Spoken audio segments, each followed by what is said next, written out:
me also state that for me, I was thinking that, and we were thinking that if clearly the minister wanted to rationalize expenditure, he would have created that enabling environment for the private sector to take up that heavy lifting.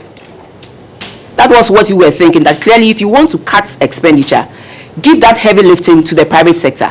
Come up with initiatives that will support the private sector to take up the employment, grow the industries, and take that burden off government. But we did not see that. The measures outlined to enable the private sector growth, such as the support for women entrepreneurs, agriculture for economic transformation agenda, the rapid industrialization for jobs initiative, among others, are all centered heavily on the government. And these things, once it's on government, it's temporary, it's not permanent. And so you cannot grow the economy as you ought to grow if you had given that space to the private sector.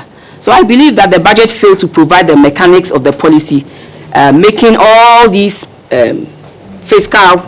huge fiscal implications that I have mentioned credible. And so they will have to come back again to tell us how they are going to fund this and also help the private sector. You see, the Ghana Cares program, the NEIP program, and the U-Start were initiatives helping the private sector to grow. Now, funding has been removed from all these initiatives. The U-Start, the Ghana Cares were addressing the issues of the SMEs.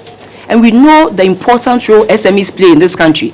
They, give us about 70 to 80% of employment. And then they also sustain and hold the economy. And you heard the minister mention that our growth of 5.7 in 2024 was being led by industry. And so if you take out these small supports that government was giving to them, then clearly we are in for some disappointments in that area as well. And so what I want to say about this budget is that it looks ambitious. But when you look at the numbers doesn't tell that story.